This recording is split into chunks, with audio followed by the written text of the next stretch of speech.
Well, 7:30 on a Monday evening in the Hamilton study area. That must mean it's time for the bird study group.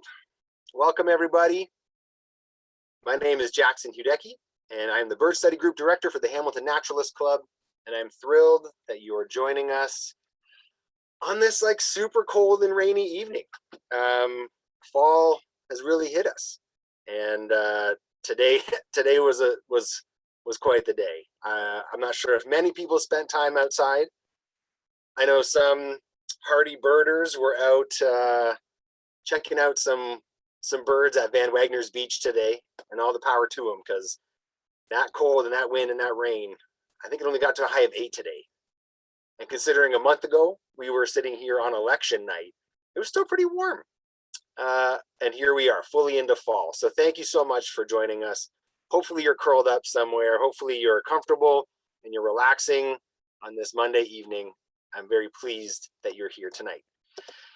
So welcome to the Bird Study Group meeting.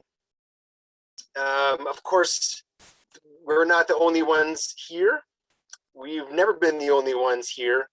And by we, I mean anyone who's got family that has settled here from somewhere else in the world.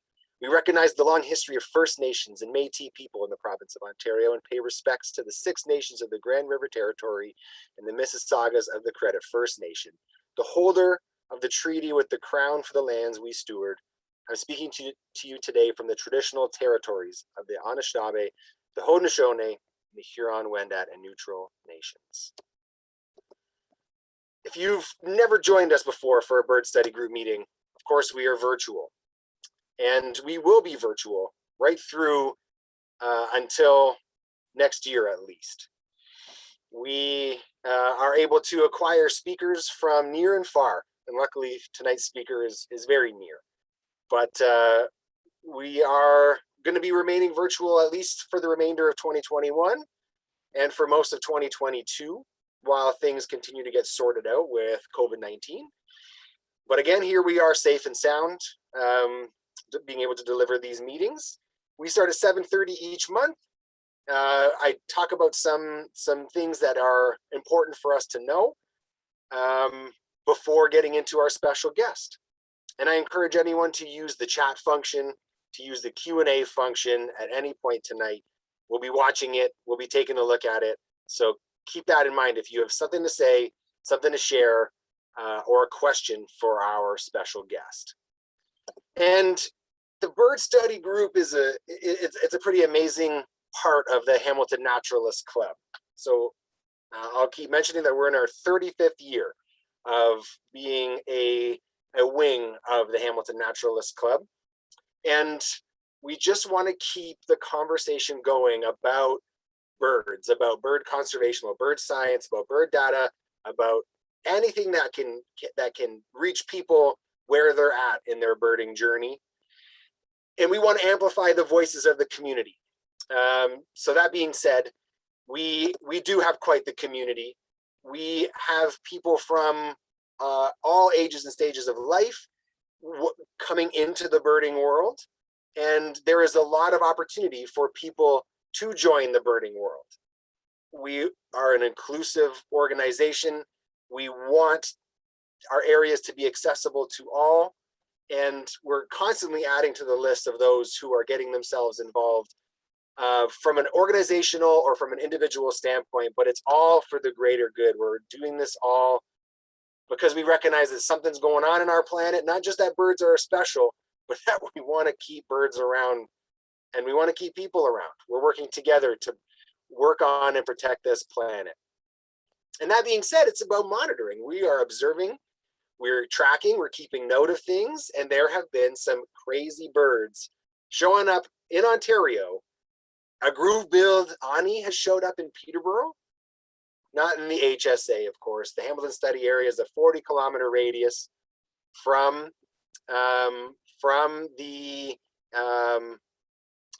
Dundurn Castle, and so the groove-billed Ani is nowhere near us, but it still is in Ontario.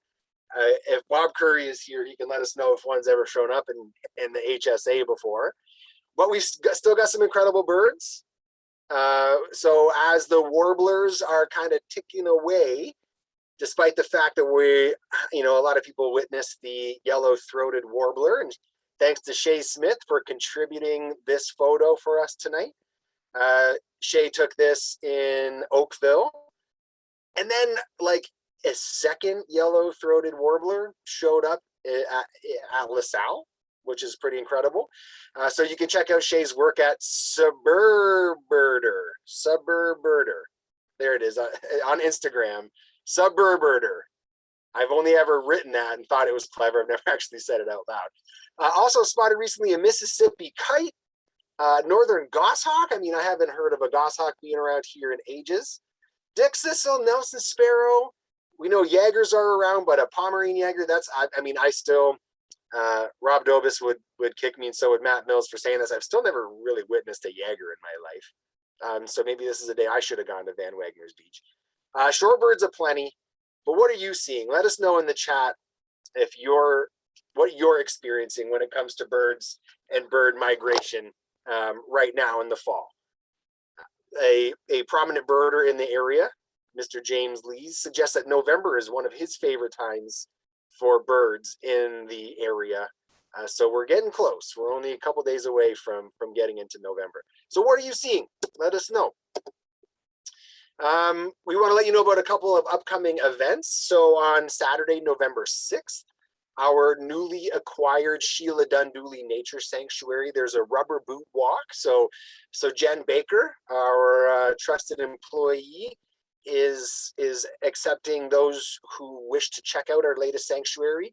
So it's like, where York Boulevard and Plains Road meet, and then Plains kind of goes parallel to Highway 6, then you can turn right onto Snake Road, where the Sheila Dundooly Nature Sanctuary is just in on Snake Road there on the left-hand side. If you want to check it out, please email programs@hamiltonnature.org to register, and you'll connect with Rachel that way.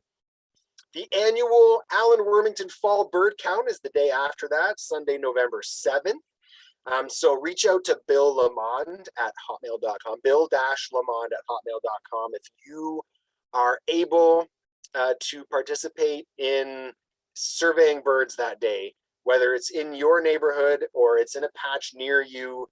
Reach out to Bill, because I know he's looking to cover all corners of the HSA for this annual bird count. Last year, the patch that I was monitoring with Barry Coombs and Connor Bennett, we turned up a northern Parula, which was pretty great for early November. So you never know what you're going to find. Let Bill know if you can help out with that. And then past president Chris Motherwell himself is helping organize the important bird area count, the Wheelo count, the west end of Lake Ontario count. So if you're able to contribute to that, that's on Saturday, November 13th. You can let Chris know at cmtraining@cmotherwell.com. And then, so that's the IBA people, the important bird and biodiversity area people, we're helping do studies of those particular plots, which there's a few of those in the Hamilton study area as well. So no shortage of being able to contribute to citizen science, to bird conservation. So hopefully you can help out. We've been chatting recently. I've been talking with one of the co-chairs of the Bird Friendly Cities group, and we were kind of saying, like, how are people introduced to the birding community in Hamilton? And we're trying to kind of put together that, and by we I mean they, but having that discussion anyways, because there's lots of ways to get engaged, and we don't want people to enter into the birding world and then think like, well, what's next for me? What do I do? Where do I go? We want to try and be as transparent as possible by showing where you can contribute. And I think there's more to that list. So there's plenty of places on social media for yourself to join. So the Naturalist Club is across a whole bunch of channels. Ontario Birds and the OFO and the Ontario Field Ornithologists are also across all social media channels. So you can find a bunch of resources around virtually, but if you wanted to get active in person, there's a few different routes to do so. So the Pippets is like a beginner birders group, and that's kind of churning out fewer beginners and more intermediates and future experts. The Larks is also an organized group of, and I think it's particularly ladies. I think that's for the gals to join. So there's also the Hamilton Conservation Authority, Conservation Halton, and Royal Botanical Gardens through their Not Just a Birding Club offer birding walks and classes and courses. And the Bird Friendly Cities, I don't know if they're actually leading tours themselves, but they are working in the background and I guess in the foreground for how to make those two municipalities bird friendly. So lots of organizations to check out, and you can definitely find a lot of that on social media. And then I've started my own Instagram page called Beaks and Geeks, but that's just for fun. So I keep that up there purely for self-promotion purposes. It's just for fun. If you are not a member of the Hamilton Naturalist Club, we encourage you to do so that you can help us continue our journey on preserving and protecting land in the area. And there's lots of cool benefits in doing so, like getting a copy of the Wood Duck magazine. But we're also looking for volunteers regularly, so you can contact volunteer@hamiltonnature.org, and you'll talk to Mike there if you want to contribute. And heck, even if you're a writer or a photographer and you want to contribute to the Wood Duck, there are opportunities to do so there. Oh, sorry, Lou just suggested that people should register at events at HNC, not programs. Sorry, okay, so that's my mistake. Thank you, Lou, because I guess that's you, isn't it? So events at hamiltonnature.org. Not programs at hamiltonnature.org. This is what you get for working on a PowerPoint at Sunday night at 9:30, which is what I was doing last night. So yes, become a member and join us. And if you have any questions at any time, you can email me, birdstudygroup@hamiltonnature.org, and visit us. Hamiltonnature.org is our website, and the Bird Study Group has our own little section. That's it for the announcements, other than to say that our next meeting on Monday, November 15th, is going to be Gardening for Birds, the next big conservation opportunity. And we are going to be hearing from Natasha Barlow from Birds Canada. And she will be giving us a lovely presentation on all of the benefits of gardening for birds. So we're looking forward to that. And I should also let you know that loosely confirmed, but pretty much there, in December on the 13th, that we're going to be hearing a talk from, and I don't know if she's a current or a former student, PhD candidate from Trent University. A woman named Jennifer is going to be giving us a presentation on wild turkeys, a year in the life. So that'll be our December talk, and before you know it, we'll be into the new year. But that said, tonight we're here to learn about and hear about trumpeter swans. So Liz Benneian is here, and she's a former journalist and newspaper editor who's been leading environmental advocacy and educational organizations since 2004. She is the current executive director and manager of environmental education for Ontario Green Conservation Association, a charity dedicated to providing environmental education in classrooms and communities. The past 8 years, Liz has also been the spokesperson for the Trumpeter Swan Coalition, a group dedicated to protecting the overwintering habitat of 1/5 of Ontario's trumpeter swan population at LaSalle Park in Burlington. So in recognition of her dedication to preserving and enhancing the environment, Liz has also received local, provincial, national awards, and tonight she is here to talk to us, to let us know about what's been going on with this project. So let's put our hands together for Liz Benneian. Thanks for being here, Liz. You're welcome. Thanks for having me. And over to you, no problem. So if you would just give me a second, I will share my screen.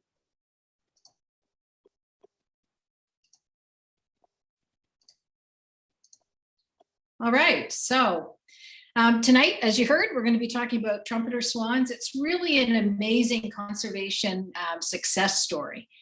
And so we'll be talking about sort of the characteristics and behavior of the birds, the history of the birds, the history of the restoration program.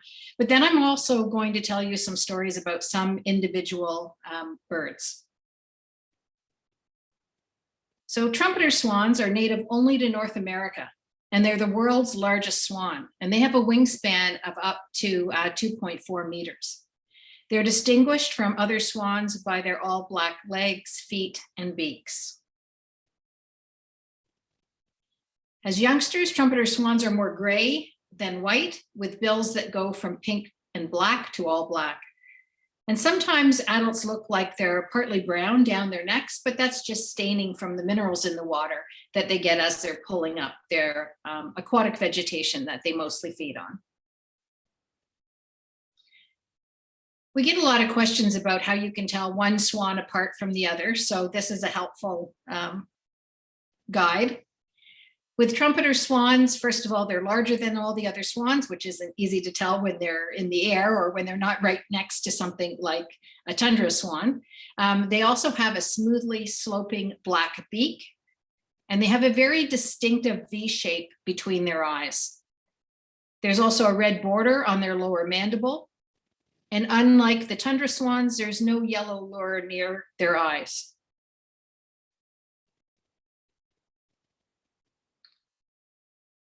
So the history of trumpeter swans is kind of a sad one, because they were hunted pretty relentlessly for their meat, for their feathers, and even for the leather on the soles of their feet, which was used to make little change purses. And there you can see, a Victorian woman in a lovely feather boa. So trumpeters were actually hunted out of existence in Ontario. So they were extirpated from the province. The last one was shot by a hunter in Long Point in 1886. Flocks were decimated all across North America. By the 1930s, they thought there were only 69 individual birds left. And then there was a small flock from Alaska that was found, and that prompted the American government to try and protect them. So they banned hunting, they started protecting habitat, and slowly the population in the western part of the US started to build up. But nothing happened here in Ontario for 100 years. And then this gentleman, Harry Lumsden, who was a retired Ministry of Natural Resources biologist, decided that he would like to try and restore the birds to Ontario. And so he got permission to get some eggs from the Alaskan flock. He recruited some people who had land in the areas that trumpeters would traditionally have nested in Northern Ontario. And he got them to act as foster parents. And so they hatched the eggs and raised the birds, and that went on for a couple of years until they had enough numbers that they could start to allow them to be free. Harry has been recognized for being able to restore trumpeter swans to Ontario. He received the Order of Canada in 2012. He received the Lieutenant Governor Ontario's Heritage Award for Lifetime Achievement. So all the swans that you see, all the trumpeter swans that you see today are wild birds, and they have been since the early 1980s. Excuse me. So today, thanks to 40 years of all volunteer conservation efforts, there's now about 2,000 trumpeter swans in Ontario, and that's from a very recent count. If you actually count in the American birds that are nesting in the summer months in the western part of Northern Ontario, there's about 3,000 trumpeters that are in Ontario at one time. Two of Harry's early volunteers in raising the swans were Bev and Ray Kingdon. And some of you, I don't know if any of you have met them, but some of you likely have run into them here and there. For decades, they maintained the banding program and educated people about trumpeter swans. And today their work is being continued by the Trumpeter Swan Restoration Group. Now, we lost Ray a few years ago. Bev is still around and living in Burlington. So Burlington's LaSalle Park has a special spot in trumpeter swan history. And that's because when they were raising these birds and setting them free back in the early 1980s, the birds didn't have a clue where to go. They had no built-in, migration patterns, because these were birds that were hatched from Alaskan eggs. And so they just kind of hung around. They let them go, but they just hung around the areas. And that was a problem because, of course, in Northern Ontario, the ponds and the creeks and the marshes ice up over the winter. And so the birds couldn't get food. And so they had to feed them. And, they wanted to try and establish a natural migration pattern. And they did a bunch of different things to try that. they used an ultralight at one point, but nothing was really working. And then one day, Bev, who had helped Harry with this program of raising the birds on her land in Northern Ontario, also had a home in Burlington. And she got a phone call from somebody who said, you know, Bev, I think I saw a trumpeter swan at LaSalle Park. And Bev couldn't believe it because trumpeter swans had never come that far south. And so she said, are you sure it was a trumpeter? And she said, well, I don't know, but I think it was. So Bev went running down to LaSalle Park and she looked all over for this bird and she couldn't see it. And the bird actually had a wing tag. And so she had the wing tag number. So she goes back home and she calls Weimarsh and she said, I had a report that there was a trumpeter swan at LaSalle Park and this is the number they gave, but I can't find it anywhere. And they said, oh, that bird, we know that bird, that's Pigpen. They called her Pigpen because she was a really messy eater. Whenever they gave her corn, she ended up with it all down her chest. And so they said to her, you know, that bird knows her name. So if you go back to the park and you call for her, she'll come to you. So Bev went running back down to the park and she was going up and down the beaches yelling, Pigpen, Pigpen. And sure enough, this bird comes to her. Pigpen turned out to be an excellent mother. Her and her partner were together for about 10 years and they raised numerous young. And every year she would return to LaSalle Park. And every year she would bring more and more swans with her. And that started the first migration of trumpeter swans in Ontario in over 100 years. So LaSalle Park is a very important habitat for trumpeter swans. It's the overwintering spot for more trumpeter swans than any other place in the province. And on a good year, and by good in this case, I mean a cold year, you can find between 150 and 200 trumpeter swans between mid-November and to the end of February in LaSalle Park. LaSalle Park is really remarkable in that nature thrives there despite Hamilton Harbor's industrial heritage. And I think this is a really amazing photo. LaSalle Park has an abundance of aquatic vegetation at the right depth for trumpeter swans. It has shelter, a little bit of shelter from northerly and easterly winds. It has a beach where the trumpeters can rest and preen. So those are some of the reasons why trumpeter swans may find this to be a good winter habitat for them. But of course, we don't know all the reasons why the birds choose the places that they choose.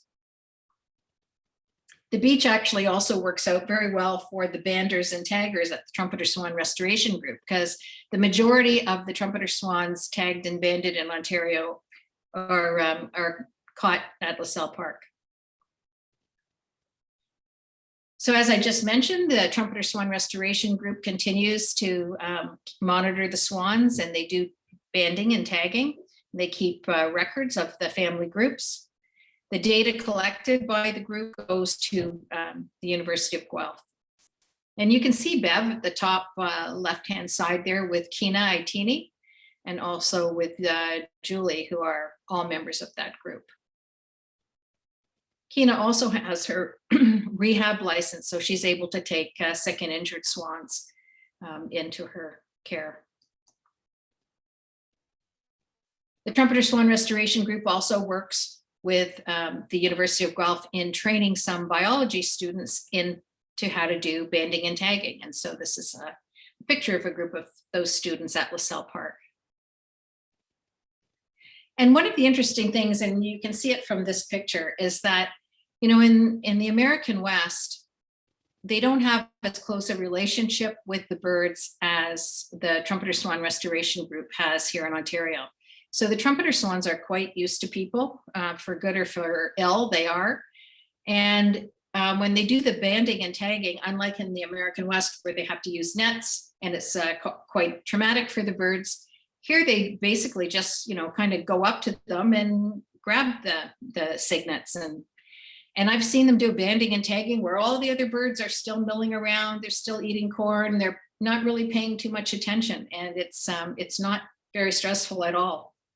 In fact, Bev used to say some of the birds that knew her really well, when they'd come up with their cygnets and in the winter time to LaSalle, it was almost like they'd take them over to Bev and say, okay, you know, here they are, put their jewelry on.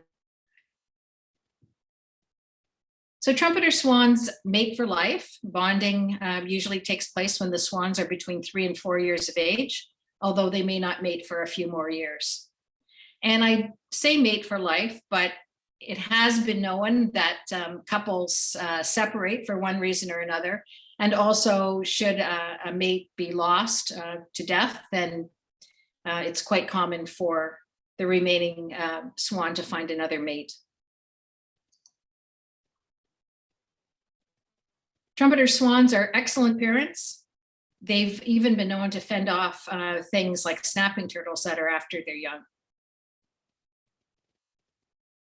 Usually trumpeters lay about 4 to 6 eggs, but this pair set a record in 2011 when they successfully raised 10 cygnets to adulthood.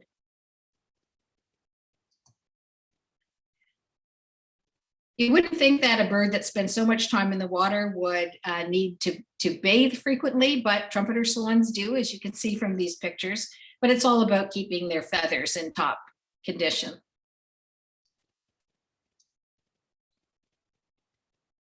Trumpeter swans are a big Boeing 747 size bird, and they need about 100-meter radius of uninterrupted space to take off and land. And you can see in the top picture, the takeoff kind of position. And also you're seeing an interesting picture there with a swan that is, I'm going to say this wrong and you guys are all going to correct me. Leucistic, is that how you say it? Somebody's going to correct me. Is that right? Leucistic, like I can never say that word. Leucistic, you got it, Liz. Thank you. Okay.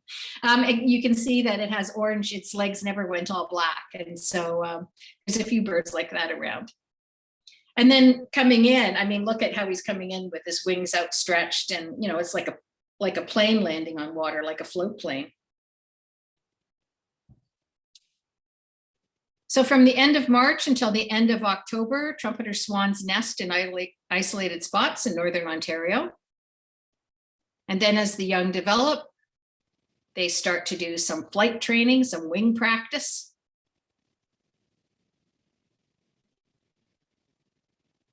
And then they head off to wherever their overwintering sites are. Now, one of the interesting things is, you know, at the end of the season, as the trumpeters are leaving from their winter sites to go to their nesting sites, they don't want their young coming to the same pond that they're going to or the same marsh that they're going to, because they need to make sure that there's enough food for the new ones and that their attention is on the new ones that they'll have this year. And so oftentimes the cygnets from the previous year will follow their parents up north, but then they'll settle somewhere around the area, not in the same pond. But the interesting thing is in the fall, when the adults are leaving with their new cygnets, one will go up into the air and make what Bev calls a gathering call. And the other cygnets from the previous year who are around in the area will hear it, and then they'll all fly down as a family to the overwintering sites. So over the winter, the trumpeters congregate in more southerly parts of the province where they can find sheltered spots, like I said before, at LaSalle with an abundance of aquatic vegetation and at shallow depths enough for them to feed. Because unlike ducks, they don't dive, they just tip their necks. So if they can't reach it from just tipping their necks, the food is too low for them. During the winter, you'll see all kinds of different behaviors from the trumpeter swans. It's a really important social time. So birds who have not yet found their mates are looking for mates, and young males are testing each other. And the behavior gets a little wilder as you get closer to the nesting season and as the hormones come up. So you'll see all kinds of different behaviors like chasing, feather pulling, victory dances like you're seeing on the right-hand side. And while trumpeter swans are fairly mild-mannered and they get along usually with each other pretty well, and also with all the other waterfowl and creatures that share their habitat, again, towards the end of the season, as the hormones are coming up, you'll see a little more testy behavior.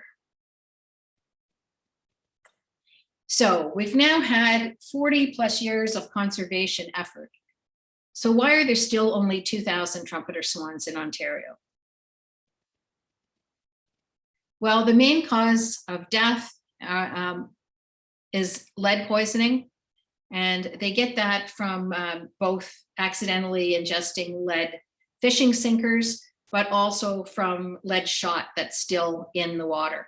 And so as they're pulling up the vegetation that they feed on, up comes some of the lead shot, and a single pellet of lead is enough to kill a bird. A lot of times if someone reports a bird that's acting strangely, maybe wagging its head around or kind of staggering from side to side, the kind of impairments that you would see if someone had consumed too much alcohol, that's the kind of behavior you see in a trumpeter swan with lead poisoning. So if that's reported, and if the bird can be caught and transported to a rehab or a vet, they may be able to save it. We also have birds all the time who either ingest fishing line or get tangled in fishing line, especially for the young ones. Collision with unmarked power lines are a big concern. And then of course, although hunting is illegal, we do have hunting of birds every year, also human harassment of birds with dogs or personal watercraft. And then finally, of course, there's disease and natural predation. One of the big problems that we have and that we're trying to combat through education is the inappropriate feeding of birds with things like bread and crackers and cheesies and who knows what, all kinds of things. And we do encourage municipal bylaws that ban wildlife feeding. Feeding inappropriate things like bread to young trumpeter swans and geese and other water birds can cause what I'm sure you all know about, which is angel wing, which is where the wings don't develop properly and they become deformed and kind of turn up at the sides.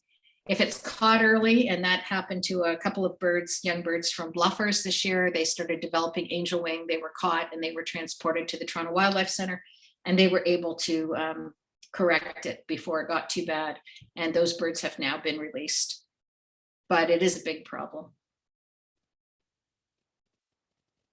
And in some places, we've had issues with competing uses. So in some cultures, offerings have been made to the water of either plastic flowers or plastic wrapped food, and that can also become a problem. And so it's just working with those communities and educating the communities. So it's really, really important that we protect habitat for trumpeter swans, but especially winter habitat, because they can find the isolated little places to nest up in the north. But finding good places with all the right things that they need in the south is not easy. And partly it's not easy because we have lost so much habitat, especially marshlands. Habitat loss, as you all know, in Ontario is significant.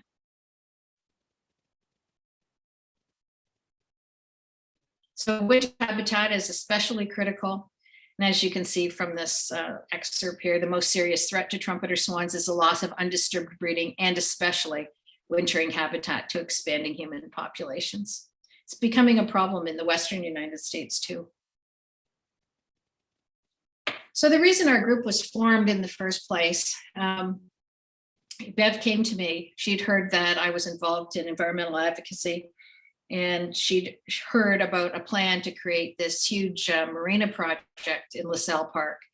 It would have involved the dumping of 10,000 tons of rock into Hamilton Harbor, about 400 truckloads. It would have displaced aquatic habitat.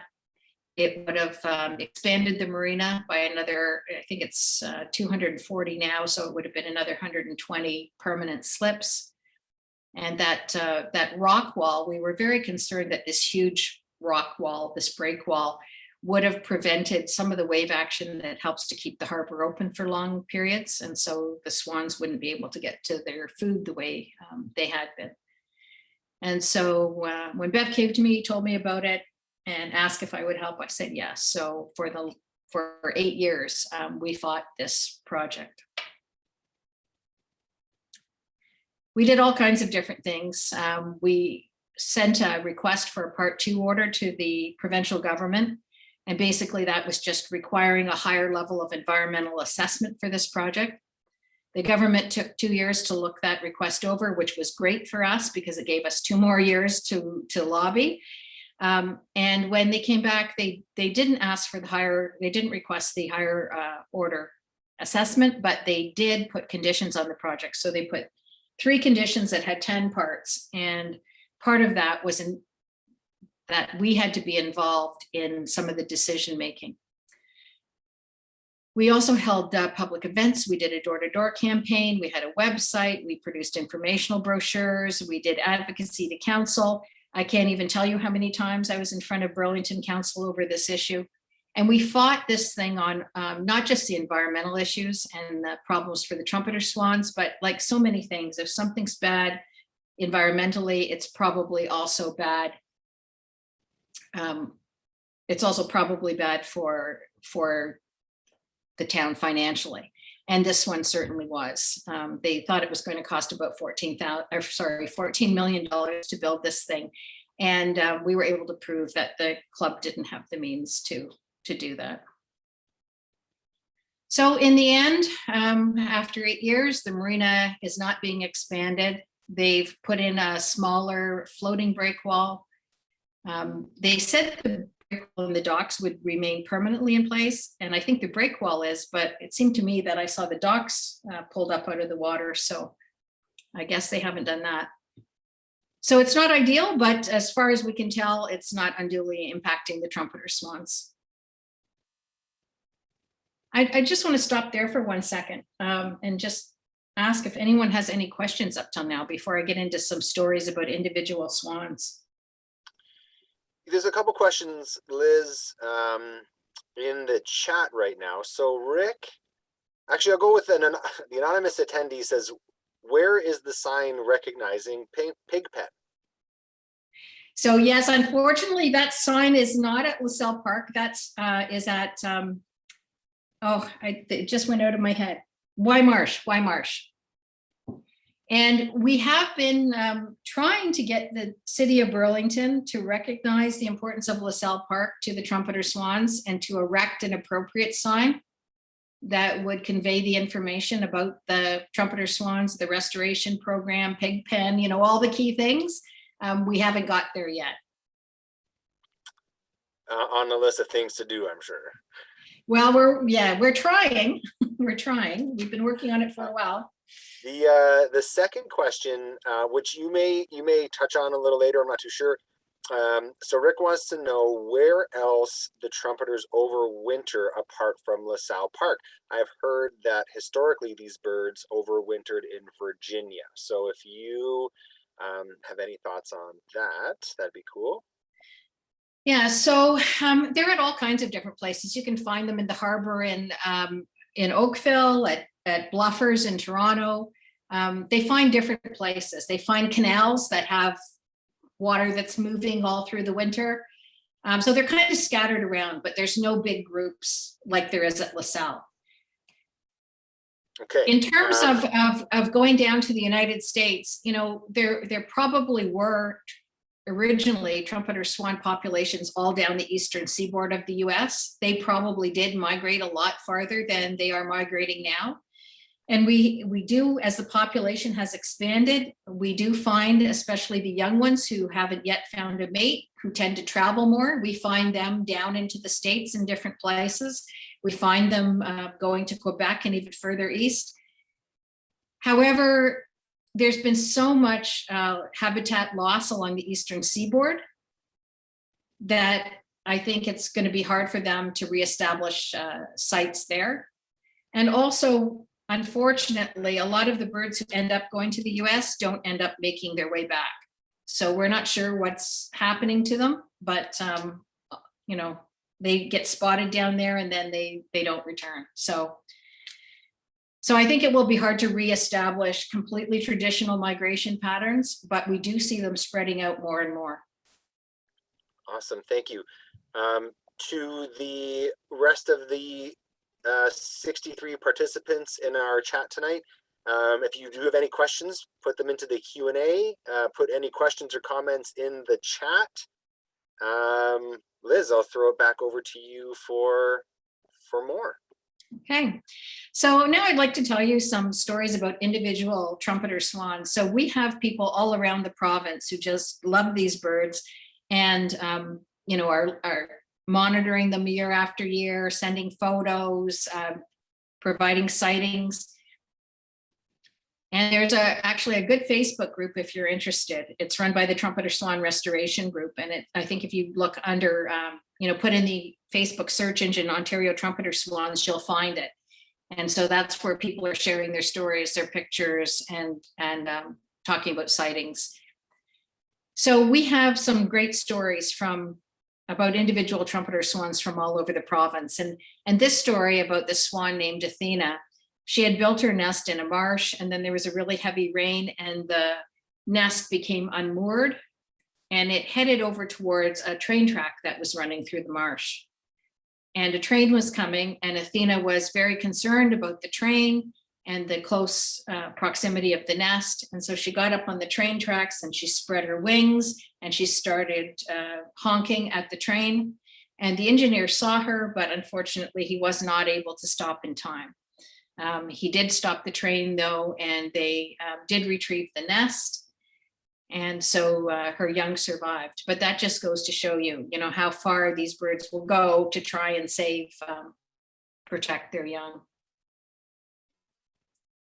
Now, the Magics were a special pair of swans to Bev Kingdon. She had a really good relationship with them. She knew them really well.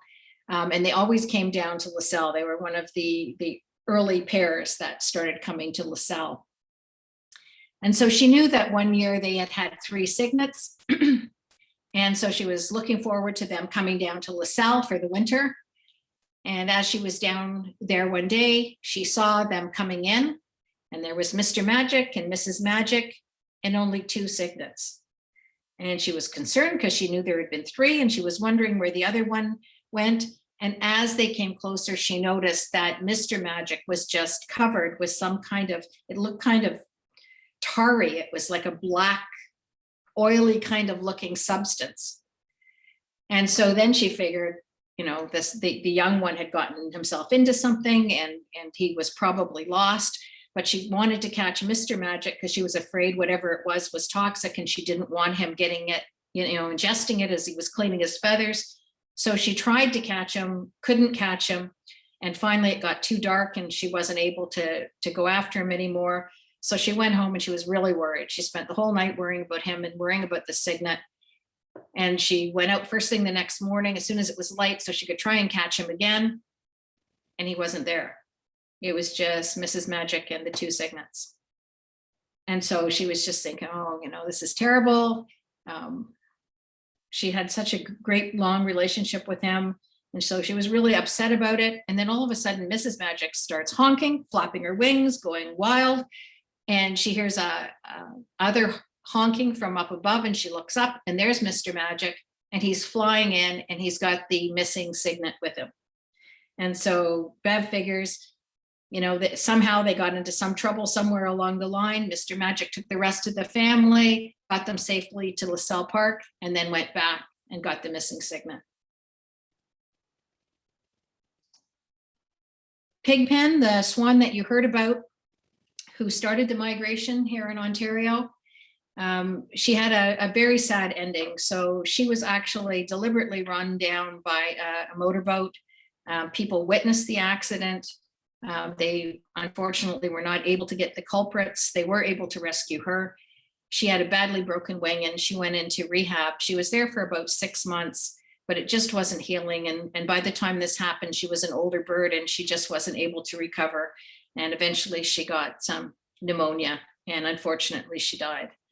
But she's left her legacy on the trumpeter swan population. They say about 1 out of every 80 birds is a direct descendant of hers. Now, Cinder was a young swan that Bev found with this horrible neck injury, and nobody is sure what happened. Nobody knows whether she flew into a power line or it was an attack by a predator, but it was just an awful injury. And Bev thought, there's no way this bird is going to make it. And they got her into rehab. What they ended up doing was giving her antibiotics. They also packed honey around the wound, and then they wrapped it up, as you can see from the photo there. And she made a full recovery. You can see in the picture at the bottom, there's just a slight narrowing of the neck, but she's perfectly fine. Rusty was a bird that had a mate who died. And instead of going up north to their traditional nesting site, she ended up building a nest just outside of Hamilton. And she built it in a very unusual place in this window well. And Bev always felt that the reason that she built her nest there was because she could see her own reflection, and so she didn't feel so alone. She ended up raising her cygnets successfully that year, and then during the winter, she ended up finding another mate, and they were together for many years.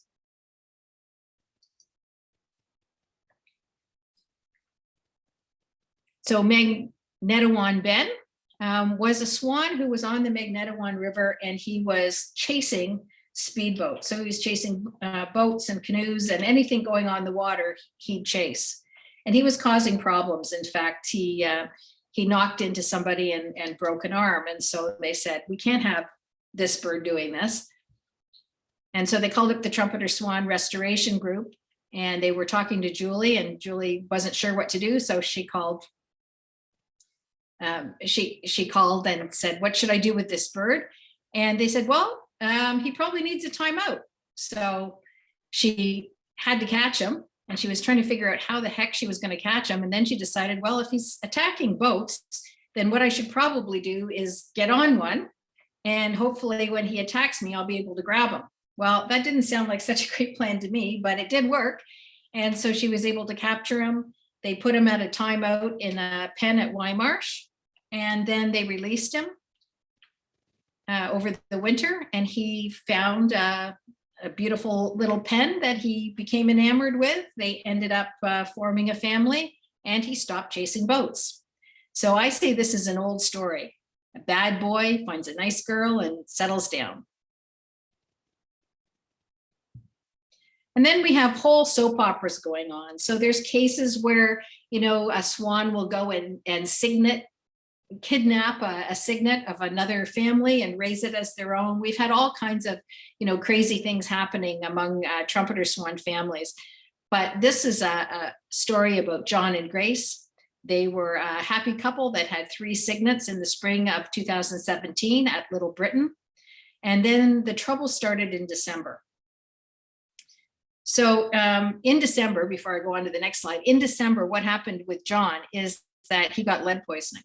And it was discovered early, and they took him off to for treatment and for rehab. And so she was left over the winter without her mate.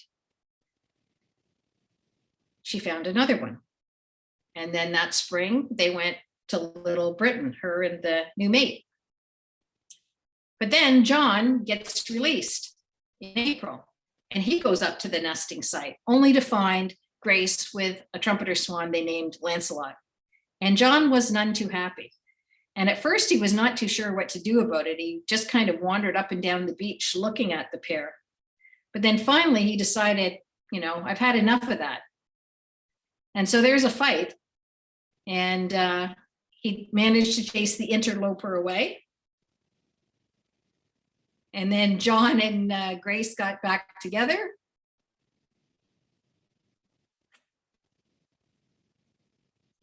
And there's John looking triumphant, having gotten rid of his rival. You know, trumpeter swans really bring some great people together.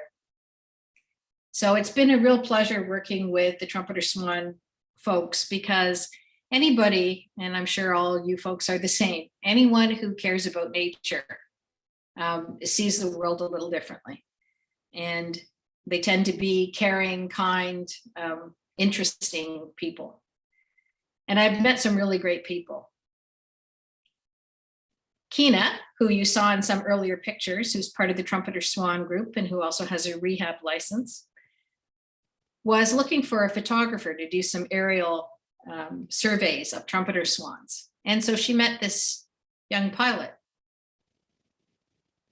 They ended up getting married, and that was their wedding cake.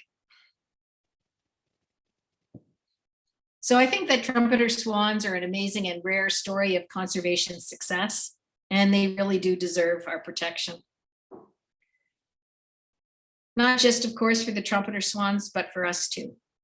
We need these wonderful creatures. We need our interactions with nature.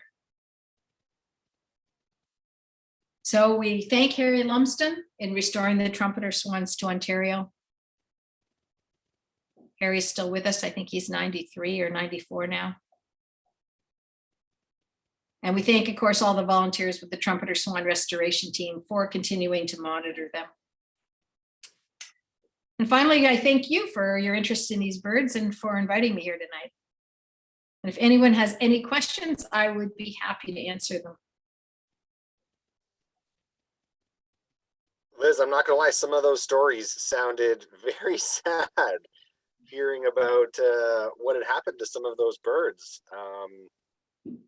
I know I've heard a couple sad stories myself in the last couple of years of a swan that Keena actually helped some pals of mine save.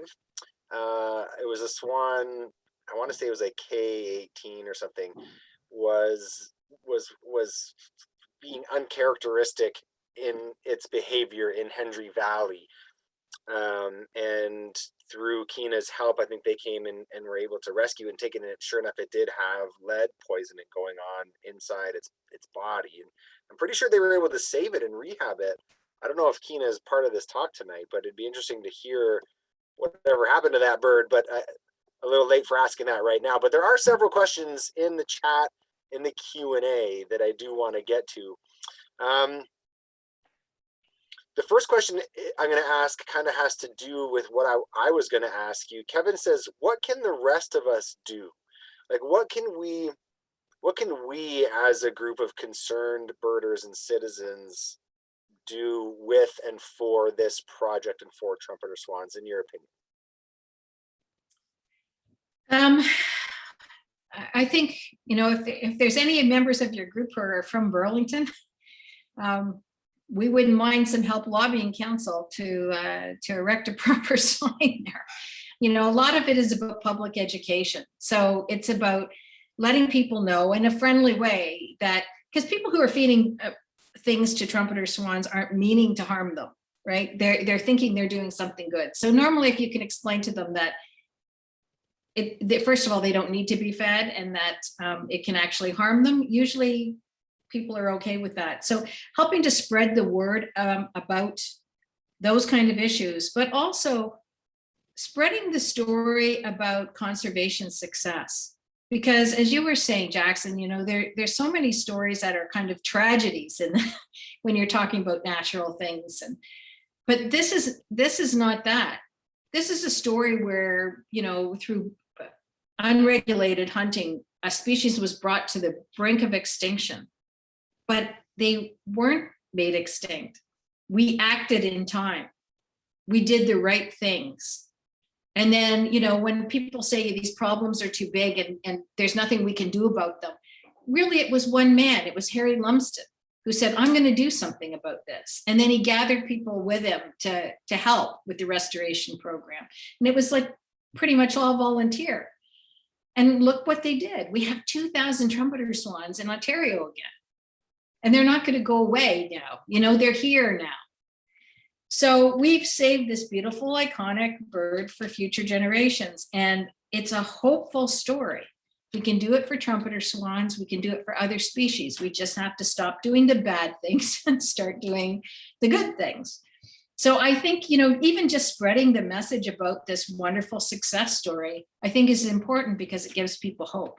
And it also gives people agency. If somebody could do this, then what can I do? That's powerful. Thank you. And I think Kevin is nodding at home to that as well. That's wonderful. Some of these questions are kind of all over the place. So I'm gonna tag this question onto something you were just talking about.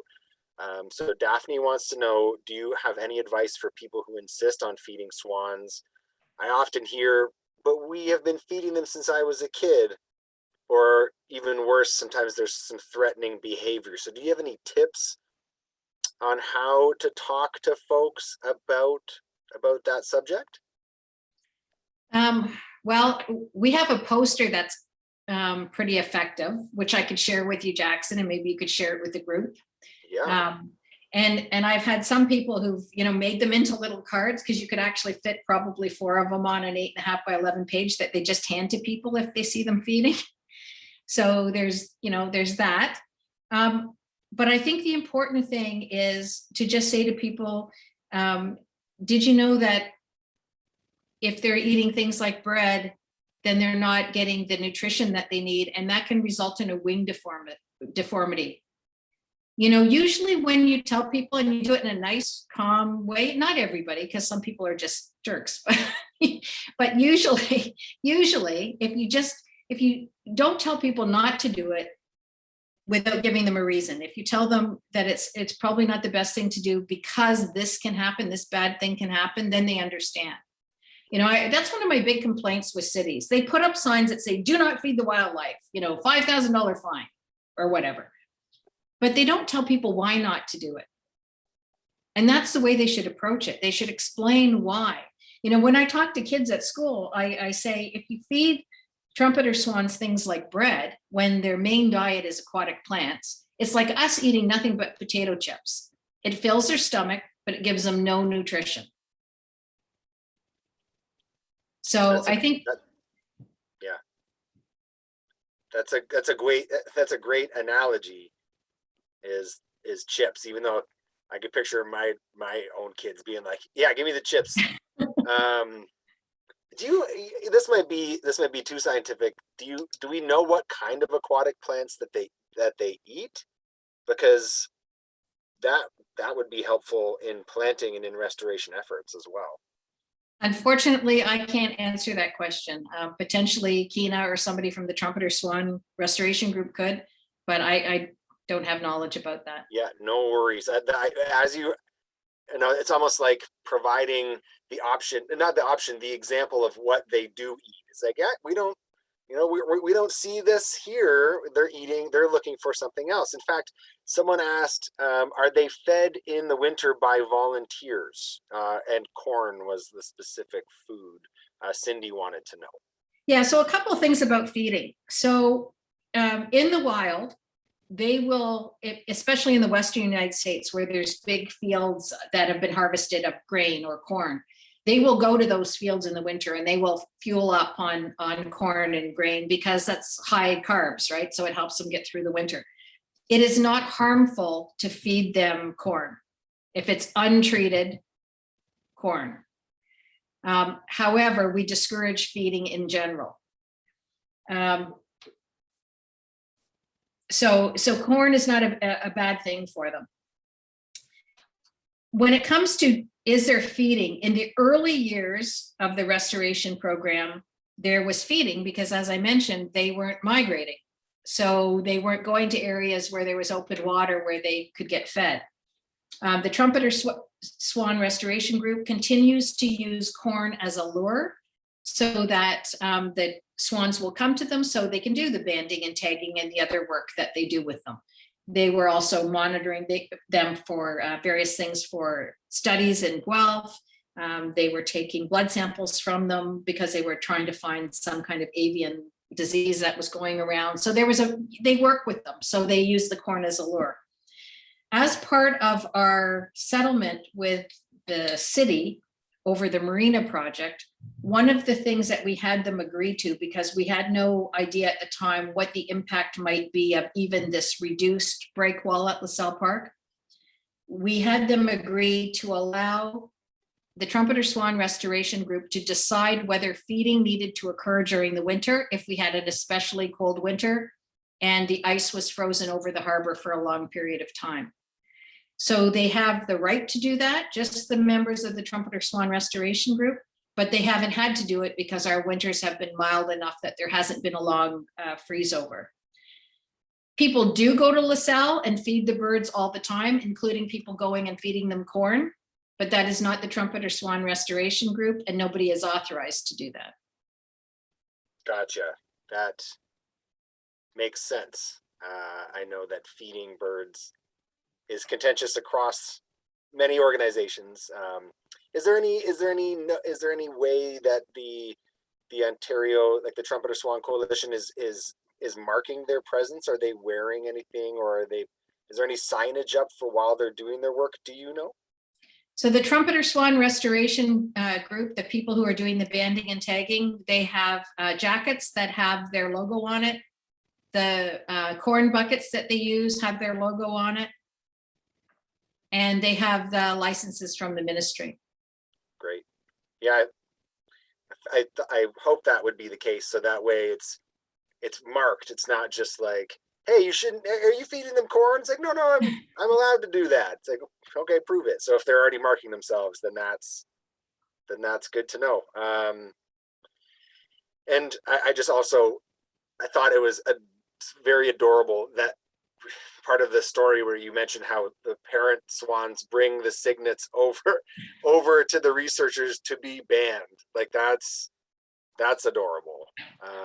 So on that, someone asked, is it helpful to record wing tag labels in eBird checklist? So Robert Crawford asked that. I have a thought on that, but I'll defer to you first.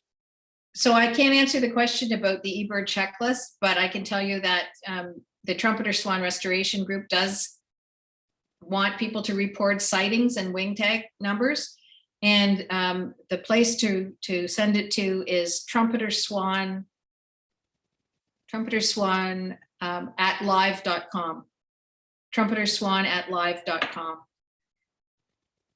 Okay. And also an interesting thing to know too is if you go to the Facebook group that I told you about, which is Ontario Trumpeter Swans, which is run by the Trumpeter Swan Restoration Group. If you have a wing tag number and you put it in the little search bar that's on that page, it'll come up with every time that Trumpeter Swan tag was mentioned. So you can often find out the name of the bird, the siblings of the bird, who the parents were, where it was born, where it's recently been spotted. So Jackson, I was thinking of you when I was talking about that, because you said you wondered what happened to that particular bird. If you have the wing tag number, you might be able to find out by putting it in the search bar on the Facebook page. Very cool. Yeah, I'm looking at it right now at that Ontario Trumpeter Swans Facebook page. And yeah, they do have a way to report. So it probably, to answer your question, Robert, probably wouldn't hurt to put it in eBird as well, in case there's any surveying being done from that angle. But as Liz mentioned, Trumpeter Swan at live.com. Yeah. But also joining this Facebook group. Cool. Okay. Someone said, how do you know the names of the swans? Do you know the name of the ones north of Paris? So Pam wants to know that.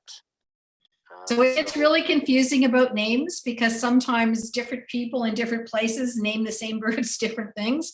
The only way we know for sure about what bird is what is if it has a wing tag, or so when they tag the birds, by the way, they put wing tags on them, but they also put a band on their leg. So there's a silver band. Sometimes they lose the wing tags, but they don't lose the silver bands.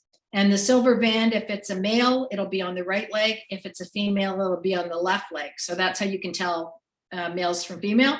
Although sometimes, sorry, if it's a male, the silver band will be on the right leg. If it's a female, it'll be on the left leg. Cool.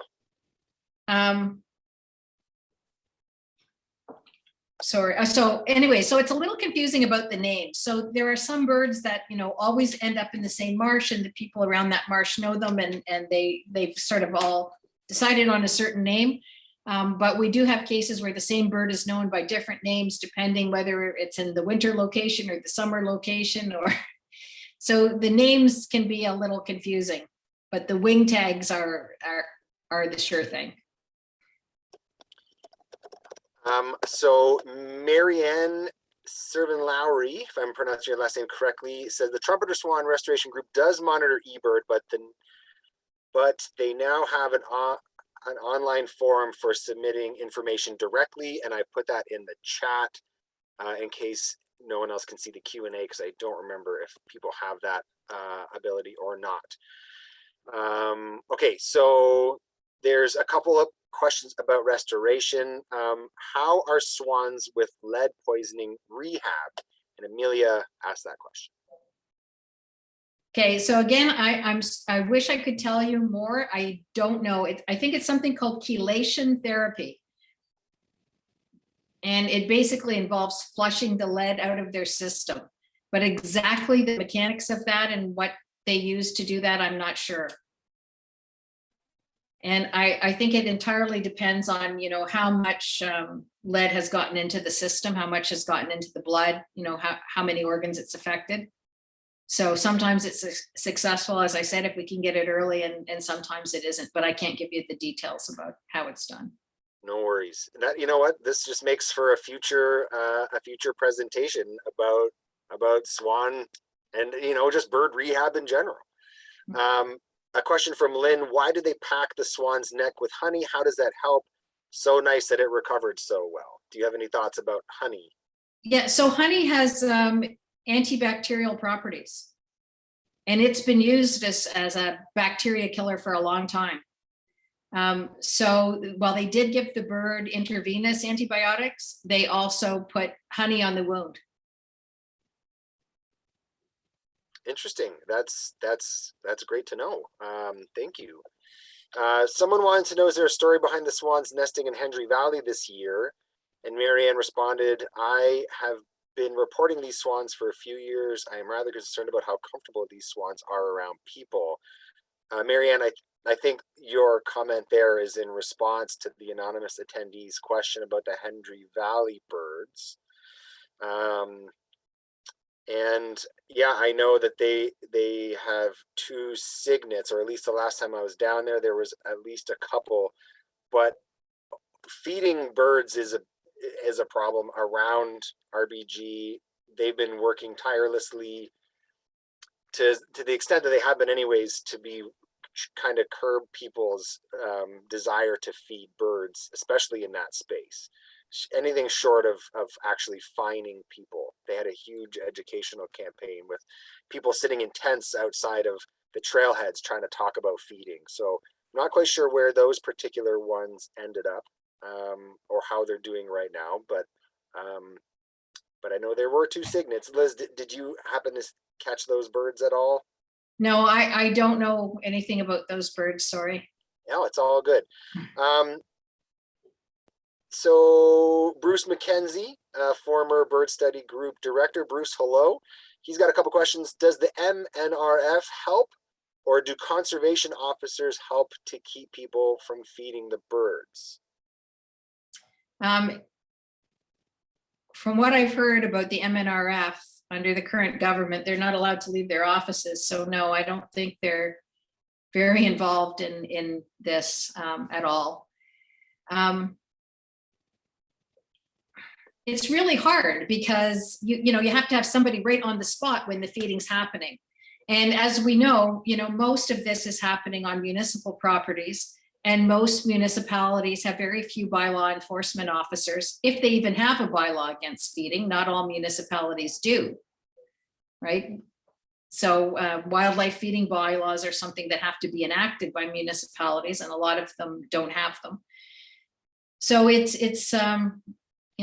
they act on complaints. And so we do have people who monitor trumpeter swans in different locations and who do call municipal bylaw officers and ask them to come and do something. But there's bigger problems for cities than somebody feeding bread to a swan.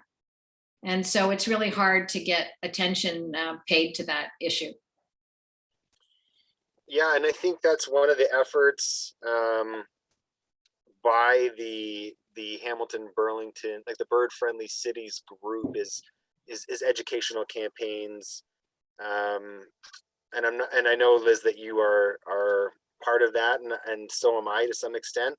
So maybe that's something to continue to bring up to them, is some more of those campaigns, and especially making it local. I know that like people on social media were really sharing this picture that I think was set up somewhere in the UK about feeding birds.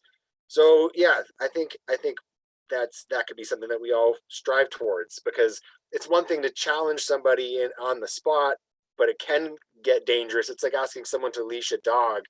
Some people get really ornery when you suggest they do anything. and but having some signs up are a little bit more passive, as long as they're not too aggressive. But at the same time, it's all done for the betterment of the birds. Mm.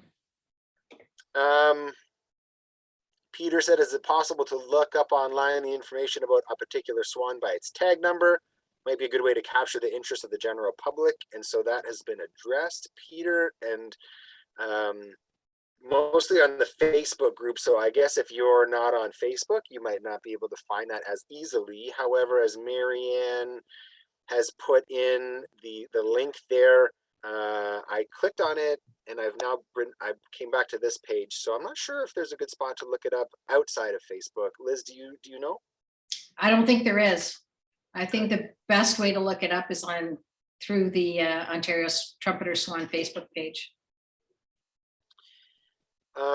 Right, Marianne has a few more things here. There's a file available in the Facebook group with the names. Wing tags are the important thing. Bruce wonders, are trumpeters dominant over mute swans?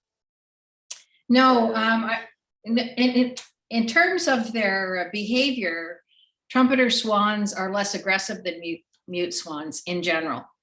And how they get along, they share the same kind of spaces, especially overwintering habitat. You'll see mute swans and trumpeter swans all together at LaSalle. As I mentioned in the presentation, trumpeter swans tend to get along with the other wildlife that share their environment. The only time where there's a little tussling going on, but it's nothing big. So in general, I would say they get along, and there's not any competition between them. But of course, again, as I mentioned, at the end of the winter season, as the hormones start to come up, then you see more aggressive behaviors, not just between the swans, but between swans and things like mute swans. And of course, they try and chase any rival off their nesting site pond. So they will chase ducks, they will chase geese, they will chase anything that they think is a rival for their nesting site. And that would include mute swans, should the mute swans show up. It's funny, I've always thought trumpeters to be pretty docile, except for when I've been to LaSalle and one walks up to you and is just like, feed me now, human. And I always thought that mute swans were part of the decline in trumpeter swan populations. So is that a myth? I'd say that's a myth. All right, myth busted.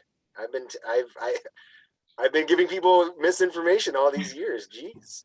So habitat loss, human interaction. It was hunting that wiped them out.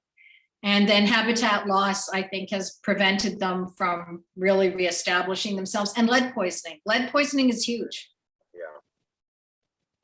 It's too bad we don't know about a better way to get lead out of the system, out of the ground, out of the ecosystems, other than it being put in already. A couple of things as we are rounding out here. So Christine says, a wonderful presentation, both sad and happy. I spend a lot of time at LaSalle, so it's good to have more information to share with others and to educate. So that's from Christine.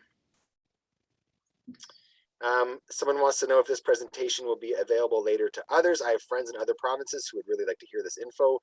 Yes, we will do our best to make that happen. Whoever owner is, we will hopefully get this put up on the HNC's YouTube page. I think one last thing to the anonymous attendee and to Marianne with regards to the trumpeters in Hendry Valley. If you have any particular questions, Royal Botanical Gardens is overseeing what happens there, so you can always email info@rbg.ca with your questions or comments regarding that brood. And what's my last question? I have two last questions for you, Liz. What about the relationship between trumpeters and tundra swans? Since we do get tundras here every year, can you speak to anything with those? Because I know the trumpeters and the tundras are our native species. Yeah, I think they each have their own ecological niches. I don't think that they interfere with each other. Um, and they have completely different behaviors. Like the tundra swans move around in big flocks.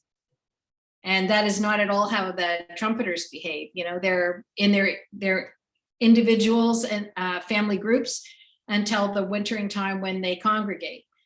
So I think they have their each own individual niches and they don't interfere with each other. Gotcha. So this is my last question to you, and maybe on a more personal level. So like, what inspired you to get involved with this project? And then my follow-up question to that is, what is next for you, Liz?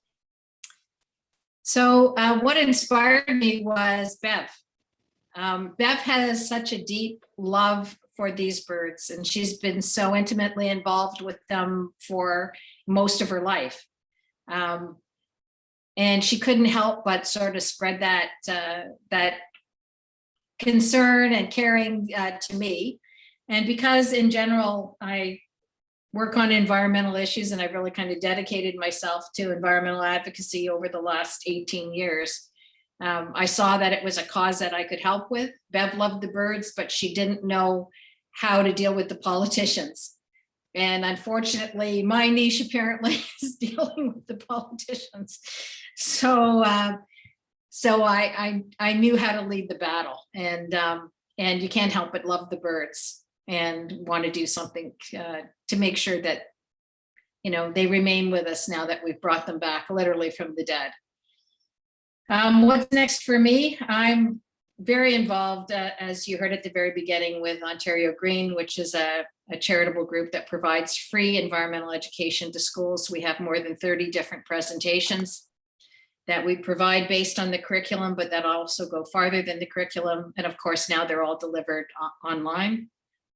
And so that keeps me out of trouble. And I'm also very politically active in advocating for environmental things here in Niagara where I live. So that's what's keeping me busy.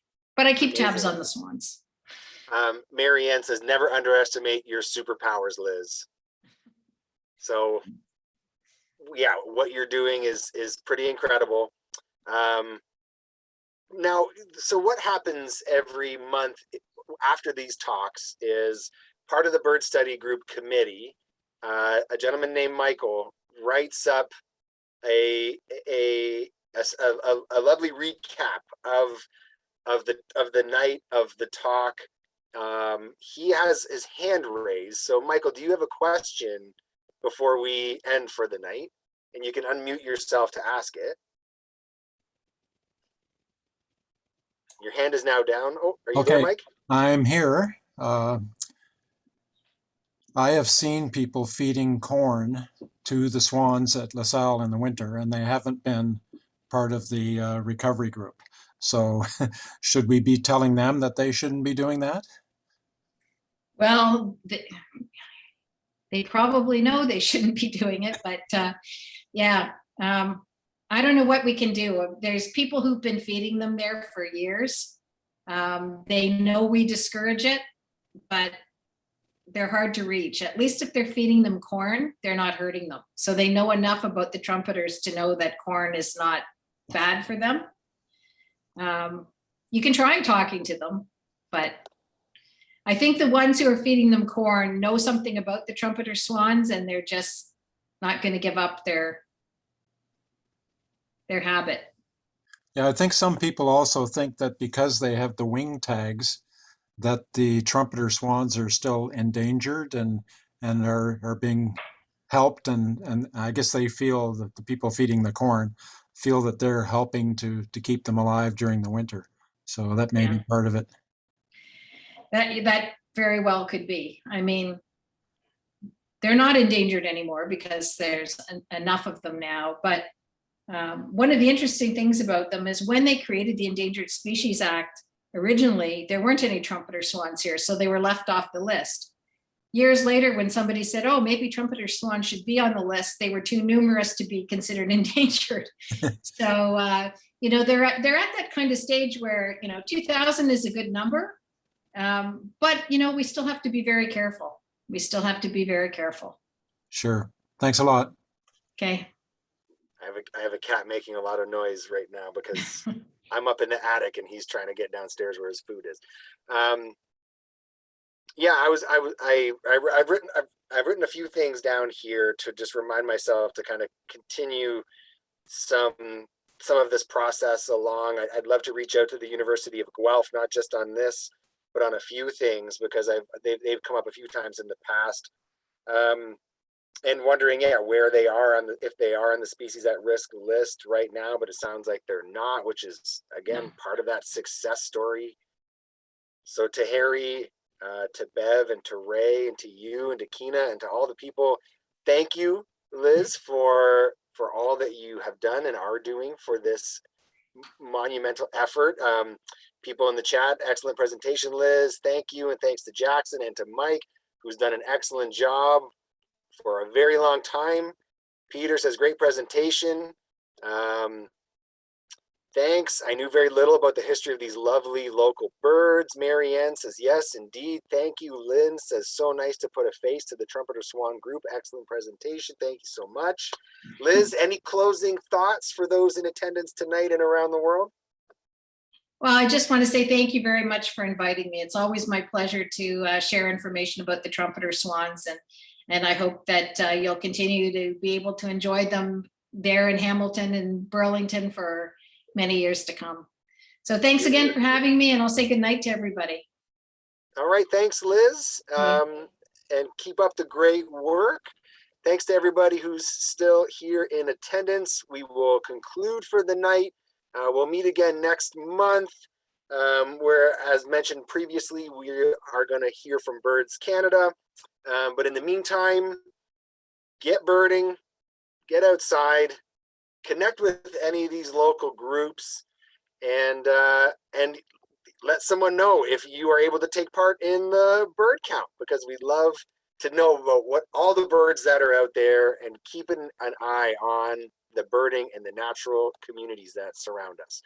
So for the Hamilton Naturalist Club, the Bird Study Group, thank you very much, everybody. This concludes our evening. Take care. Stay safe.